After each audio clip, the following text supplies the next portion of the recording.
शुरुआती रुझान very much near to exit polls. हालांकि अभी जो है कुछ भी कहना सही नहीं रहेगा, क्योंकि ये शुरुआती रुझान है और कब ये जीत में तब्दील होंगे। और अब क्योंकि हम देख रहे हैं कि जो डिफरेंस हमने दिखाया था कि एनडीए का जो बढ़त हो सकती है या जीत हो सकती है और इंडिया अलायंस का जो जीत हो सकती है, उसमें भी फर्क जो है अब कम होता हुआ दिखाई दे रहा है। लेकिन तस्वीर तो साफ हो ही जाएगी। बहरहाल ये इंटरेस्टिंग देखना है कि कहां पर किन सीटों पर, और खासतौर से जब हम जम्मू कश्मीर, लद्दाख, हिमाचल की बात कर रहे हैं, वहां किस तरह के रुझान अभी हमारे सामने आ रहे हैं। जम्मू कश्मीर की जब हम बात कर रहे हैं तो 2 सीटों पर बीजेपी हमें बढ़त बनाए हुए दिखाई दे रही है।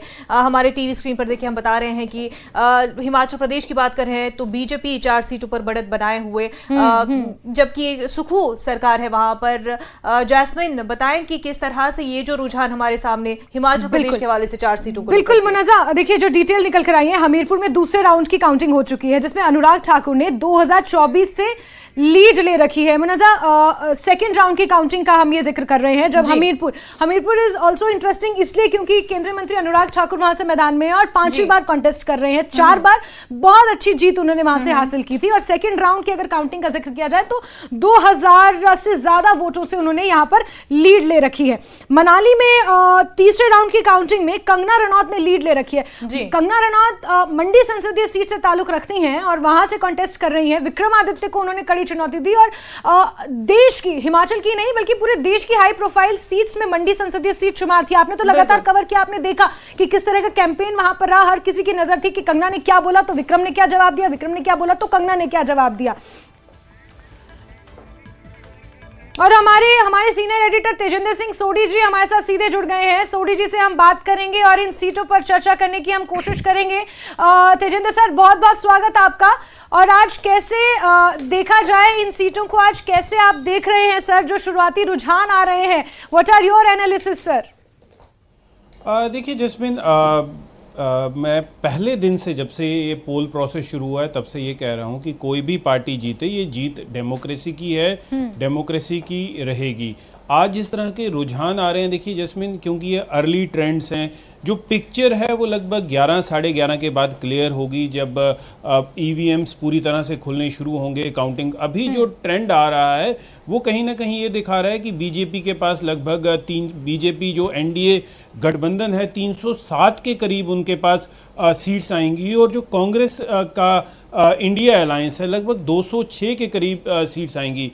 तो कहीं ना कहीं अब आप देखिए जो डिफरेंस है, पहले जो बना हुआ था एनडीए का थोड़ा कम दिखा रहे थे, इंडिया अलायंस का थोड़ा ज़्यादा था, तो अब वो थोड़ा सा और उसमें गैप बढ़ता हुआ नज़र आ रहा है। एनडीए अलायंस की सीट्स टैली जो है वो ज़्यादा जा रही है, लेकिन अभी भी कुछ भी कहना कबलज़ वक्त होगा, प्री मैच्योर होगा ये कहना कि फाइनल रिजल्ट क्या होगा। जब तक देखिए डेमोक्रेसी में और इलेक्शन प्रोसेस में जब तक आखिरी वोट काउंट नहीं होता तब तक आप किसी को जीता और या हारा नहीं कह सकते। हमने पिछली पार्लियामेंट्री इलेक्शंस में कुछ ऐसे भी उदाहरण देखे हैं जहां पर 4-4 या 5-5 वोट के मार्जिन से कैंडिडेट जीते या हारे हैं। सो लास्ट वोट बैलेट जब तक काउंट नहीं होता, लास्ट ईवीएम का डेटा जब तक कलेक्ट नहीं किया जाता, तब तक कुछ भी कहना कबलज़ वक्त होगा। लेकिन अभी जो अर्ली ट्रेंड्स आ रहे हैं वो ये दिखा रहे हैं कि NDA alliance led by prime minister Narendra Modi 307 और 308 के करीब उनको सीट्स आएंगी।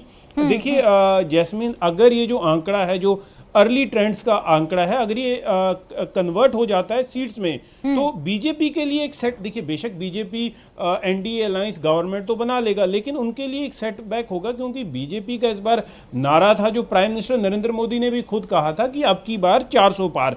देखिए 400 पार उनको चाहिए था एक मजबूत गवर्नमेंट बनाने के लिए, लेकिन अगर ये फिगर कहीं 307 के आसपास या 300 जो अभी अर्ली ट्रेंड्स आ रहे हैं उसके आसपास जाके रुकता है तो कहीं ना कहीं एक उतनी स्ट्रांग गवर्नमेंट नहीं होगी। देखिए बीजेपी का ये कहना था कि उन्हें एक प्रधानमंत्री नरेंद्र मोदी को जितनी बार भी हमने सुना, उनका ये कहना था कि इतनी सीटें उनको एक स्ट्रांग गवर्नमेंट के लिए चाहिए, डिसाइसिव एक्शन लेने के लिए चाहिए। आप देख लीजिए एनडीए 1 हो, मोदी जिसे मोदी 1.0 कहा जाता है, 2014 में जो सरकार बनी उसमें कई टफ डिसीजन लिए गए क्योंकि एब्सोल्यूट मेजॉरिटी थी रूलिंग पार्टी के पास।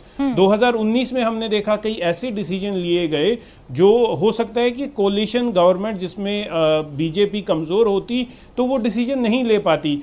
अभी इलेक्शन पे जाने से पहले बीजेपी ने कई तरह की हिंट दी थी, जैसे यूनिफॉर्म सिविल कोड और कई तरह की चीजें जिन्हें इंप्लीमेंट करने के लिए कहा गया था। लेकिन अगर एक एब्सोल्यूट मेजॉरिटी नहीं आती और गठबंधन की सरकार बनती है तो इतनी पावरफुल गवर्नमेंट नहीं होगी जो खुद डिसीजन ले सके। तो कहीं ना कहीं और दूसरी तरफ अगर जो डेटा सामने आ रहा है, जो अर्ली ट्रेंड्स हैं कि जो इंडिया अलायंस है वो लगभग 211 के करीब उन्हें सीट्स आ जाती हैं। अगर 200 के ऊपर तो एक मजबूत अपोजिशन होगी। देखिए इसमें कोई दो राय नहीं है कि एक हेल्दी डेमोक्रेसी के लिए मजबूत अपोजिशन होना बहुत ज़रूरी है, जो गवर्नमेंट की पॉलिसीज़ को ऑब्जेक्ट करे, गवर्नमेंट की पॉलिसीज़ पे क्वेश्चन रेज करे। क्योंकि आप देखिए 2019 से लेकर 2024 तक कांग्रेस या अपोजिशन पार्टी जितनी भी थी, एक तो आपके पार्लियामेंट में कोई लीडर ऑफ अपोजिशन नहीं था, कोई एक पार्टी के पास वो एक इतने नंबर नहीं थे पार्लियामेंटेरियंस के कि उन्हें एक वो स्टेटस दे दिया जाए। तो एक लीडर ऑफ अपोजिशन का होना एक पार्लियामेंट्री डेमोक्रेसी में बहुत ज़रूरी है। हाँ जी। और दूसरी बात ये जैस्मिन कि एक हेल्दी डेमोक्रेसी में डिबेट डिस्कशन पार्लियामेंट में होना बहुत ज़रूरी है। और अभी जो लग रहा है अगर ये ट्रेंड बनेगा, जो अभी जो फिगर्स आ रहे हैं अगर ये कन्वर्ट हो जाते हैं एक्चुअल सीट्स में, क्योंकि जैसे मैंने आपको पहले कहा कि जब तक लास्ट ईवीएम नहीं खुलता, लास्ट बैलेट काउंट नहीं होती, तब तक कुछ भी कहना प्री मैच्योर होगा। और लेकिन जो ट्रेंड्स दिखा रहे हैं वो ये दिखा रहे हैं कि फिर से एक बार मोदी गवर्नमेंट आएगी। 302 का आंकड़ा देखिए, अभी जो फिगर्स हैं काफ़ी फ्लक्चुएट हो रहे हैं। अभी कुछ देर पहले 311 थे, फिर 307 पे आए, अभी 301 पे आए हुए हैं। हालांकि बीजेपी के पास कई जगहों पर एज भी है। अगर आपको याद होगा सूरत की एक सीट ऑलरेडी बीजेपी की गोद में जा चुकी है। जो एग्जिट पोल का डेटा था वो भी बीजेपी के लिए, एनडीए के लिए क्लीन स्वीप दिखा रहा था। तो अभी बेशक नंबर्स फ्लक्चुएट हो रहे हैं, बट कहीं ना कहीं ये लग रहा है जब रिजल्ट में ये कन्वर्ट होगा तो बीजेपी को, एनडीए को इंडिया अलायंस एक करारा टक्कर दे रहा है।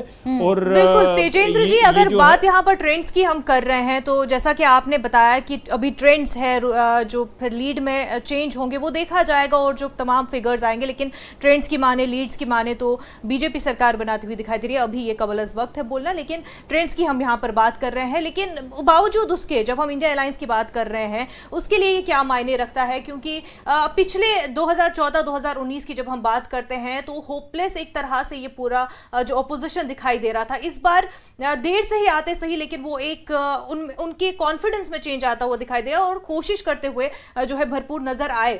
तो अगरचे मोदी सरकार ही फिर से वापस आ भी रही है, लेकिन इंडिया अलायंस के लिए क्या मायने रखता है? देखिए मुनिज़ा, जैसे मैं पहले भी कह रहा था, इंडिया अलायंस के लिए एक बहुत बड़ी जीत होगी क्योंकि इतनी अपोजिशन पार्टी जिनकी डिफरेंट आइडियोलॉजीज थी, जिनका कई पार्टियों का तो वजूद भी एक दूसरे को अपोज करने के बाद बना था, और कई ऐसी पार्टीज थी जो कांग्रेस से टूट के बनी है। आप देख लीजिए एनसीपी कांग्रेस से टूट के बनी है, वेस्ट बंगाल में टीएमसी कांग्रेस से टूट के बनी है। तो इन पार्टीज़ का एक प्लेटफॉर्म पे आना, एक आइडियोलॉजी के साथ जुड़ना, इनकी देखिए आइडियोलॉजी क्या थी? इनकी आइडियोलॉजी थी बीजेपी को हराना, एनडीए को हराना। और सबसे बड़ी बात इसमें ये रही जो राहुल गांधी की भारत जोड़ो यात्रा थी, फिर भारत जोड़ो न्याय यात्रा थी, कहीं ना कहीं इसने जो एक डिस्कनेक्ट माना जाता था अपोजिशन का लोगों के साथ, वो कहीं ना कहीं उसने उस गैप को फिल किया। देखिए इसका कितना असर हुआ वो जब एग्जैक्ट फिगर सामने आएंगे वो डिस्क्लोज करेंगे कि क्या जिस तरह हम अभी ये अर्ली ट्रेंड्स की बात कर रहे हैं, जब ये कन्वर्ट होंगे एग्जैक्ट फिगर्स में, एग्जैक्ट नंबर्स में।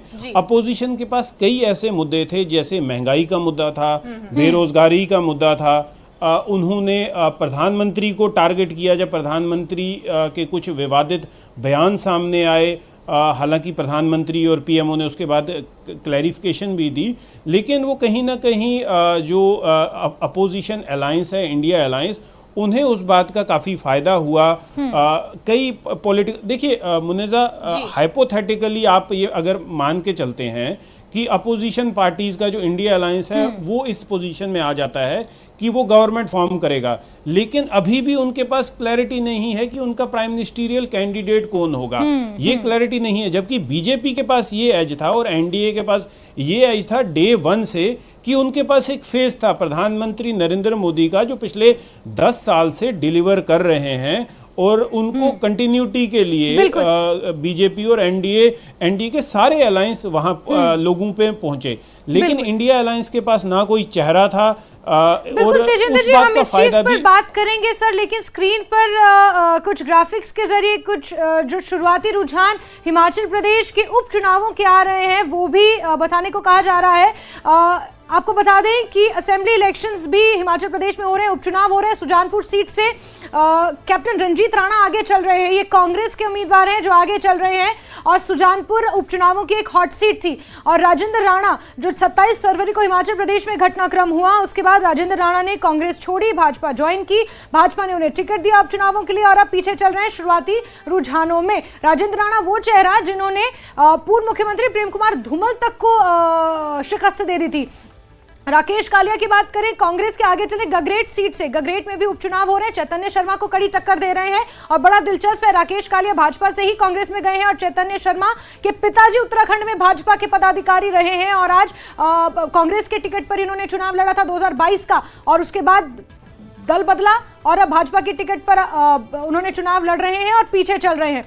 तो हिमाचल प्रदेश में 6 जगहों पर उपचुनाव हो रहे हैं। विवेक शर्मा कुटलहर से अगर बात की जाए, कांग्रेस के आगे चल रहे हैं, और साथ ही साथ देवेंद्र भुट्टो का भी अगर जिक्र कर लिया जाए, देवेंद्र कुमार भुट्टो वो भाजपा के हैं, पीछे चल रहे हैं। उपचुनावों में भाजपा के लिए ये अच्छी खबर नहीं है।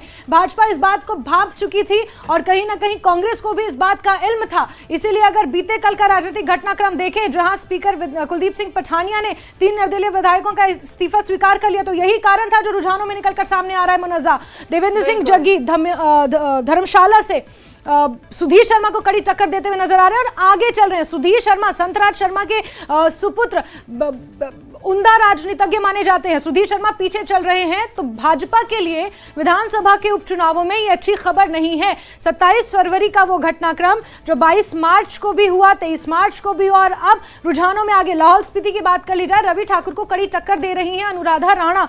कांग्रेस की प्रत्याशी हैं अनुराधा राणा, और रवि ठाकुर जो कि कांग्रेस के ही विधायक थे, फिर उन्होंने दल बदला, जो इस्तीफा दिया राज्यसभा चुनावों के दौरान, जो भी घटनाक्रम हुआ, जो भी चीजें हुई, उसके बाद अब ये जो रुझान आगे सामने निकल कर आ रहे हैं, ये कहीं ना कहीं भाजपा के लिए खतरे की घंटी के समान है। यानी कि जो ऑपरेशन लोटस जिसे नाम दिया जा रहा था, जो ये पूरा घटनाक्रम हुआ, उसके बाद भाजपा के लिए अच्छी खबर नहीं है। Munazza, what's your take on this? बिल्कुल, जो उपचुनाव में हम देख रहे हैं, और बात ये भी की जा रही थी जैस्मिन कि उपचुनाव में देखा जाएगा कि किस तरह से जो है जीत या हार आएगी, और सुख सरकार की स्टेबिलिटी पे क्योंकि लगातार सवाल बनता जा रहा है, तो किस तरह से ये उपचुनाव जो है सुख सरकार की स्टेबिलिटी को डिसाइड करेगा, ये भी माना जा रहा था। तेजेंद्र जी भी हमारे साथ बने। तेजेंद्र जी, उपचुनाव की हम बात कर रहे हैं यहाँ पर, और रुझान जो है कांग्रेस के हक में दिखाई दे रहे हैं। बार बार ये सवाल तो जो तोड़ने और जोड़ने की सियासत लगातार की जा रही है, और उसके बीच में जो है सुख सरकार टिकेगी कि नहीं, ये सवाल लगातार ही बनते आ रहे थे। और अब जो हम उपचुनाव के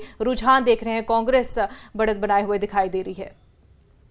देखिए मुनज़्ज़ा, बाई इलेक्शंस में हमेशा जो स्टेट की रूलिंग पार्टी होती है उसको फ़ायदा होता है। ये एक ट्रेंड चला आ रहा है, क्योंकि लोग एक स्टेबल सरकार चाहते हैं। और जिस तरह का भी जैस्मिन पूरा एग्जैक्ट विश्लेषण कर रही थी कि जो घटनाक्रम पिछले कुछ महीनों में हिमाचल प्रदेश में हुआ, उसमें हिमाचल प्रदेश के लोगों में कहीं ना कहीं ये डाउट आया कि जो बीजेपी है, जो अपोजिशन है, वो वहां पर सरकार तोड़ने की कोशिश कर रही है। जिस तरह बागी विधायकों ने गवर्नमेंट के अगेंस्ट रिवोल्ट कर दिया, एक मेंबर पार्लियामेंट राज्यसभा की जो सीट है वो रूलिंग पार्टी को हारनी पड़ी।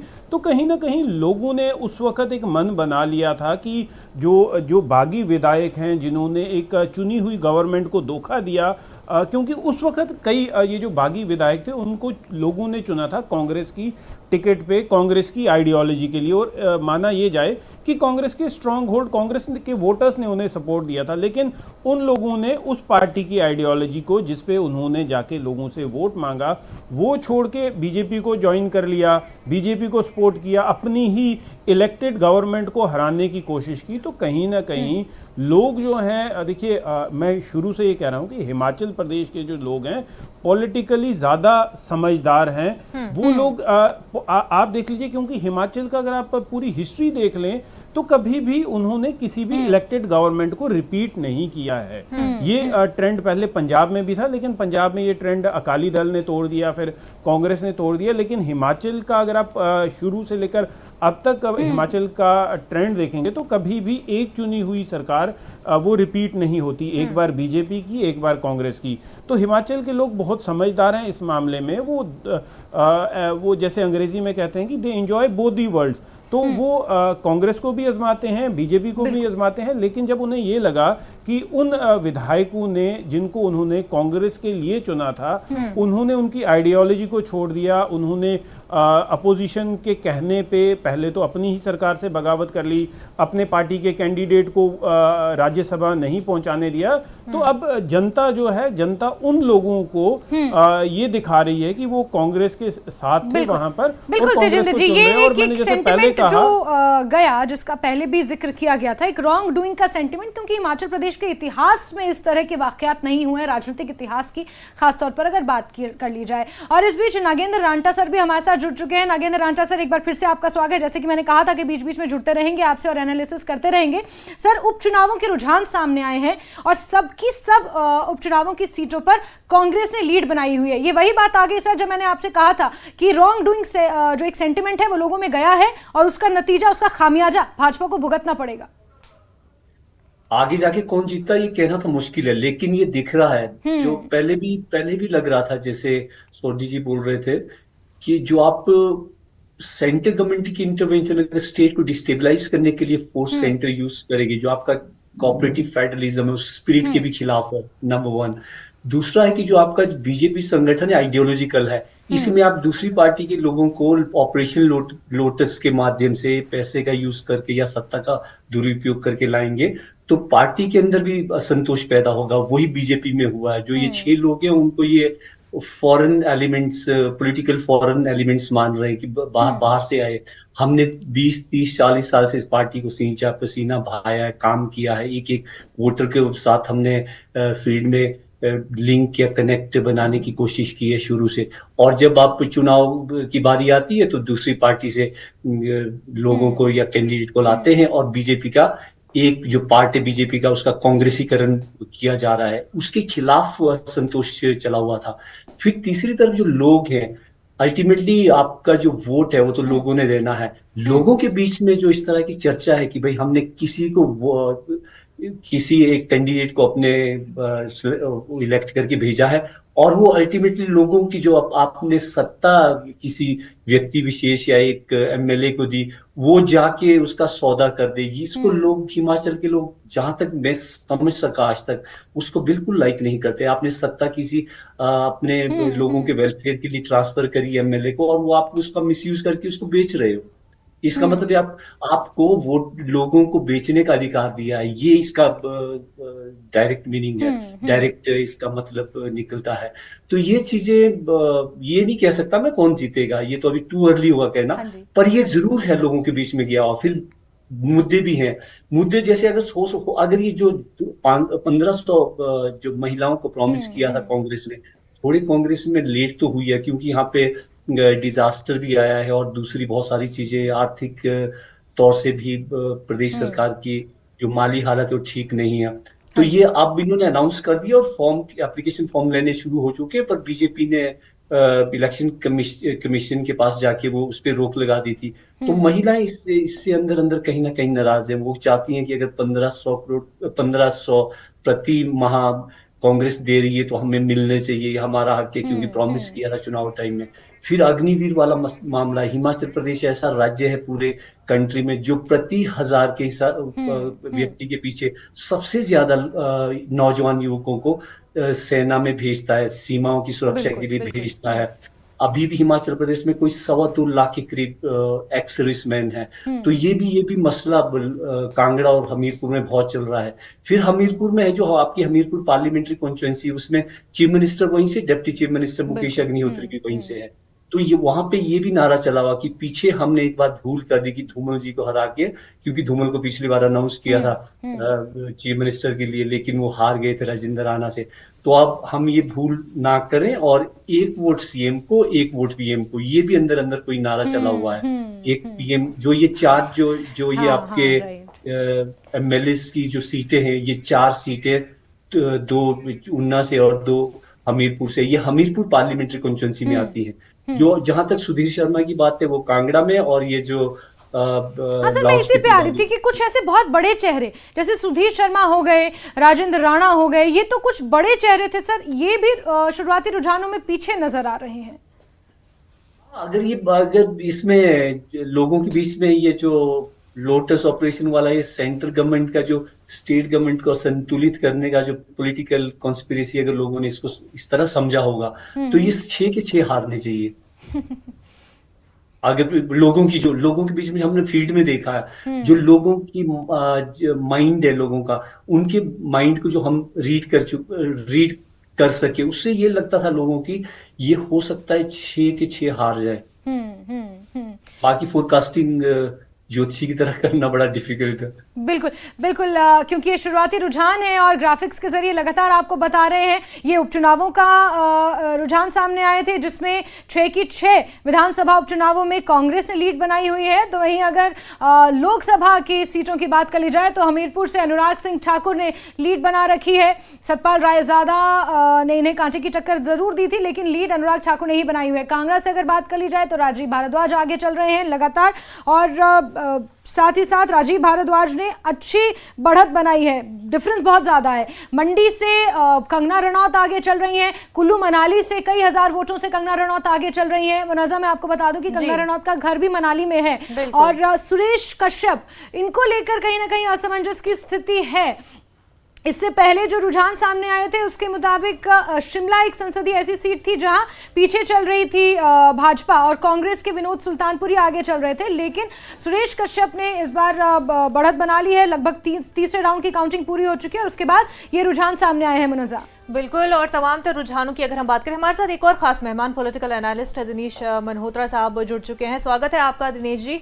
और जो रुझान हमारे सामने आ रहे हैं, चाहे हम हिमाचल प्रदेश की बात करें, जम्मू कश्मीर लद्दाख की बात करें, हिमाचल प्रदेश में लोकसभा की 4 सीटों पर बीजेपी बढ़त जो है आगे बढ़ते हुए, लीड करते हुए अभी फिलहाल रुझानों में दिखाई दे रही है। और बाई इलेक्शंस की जब हम बात कर रहे हैं, जैसा कि जैस्मिन हमें बता रही थी कि कांग्रेस अभी बढ़त बना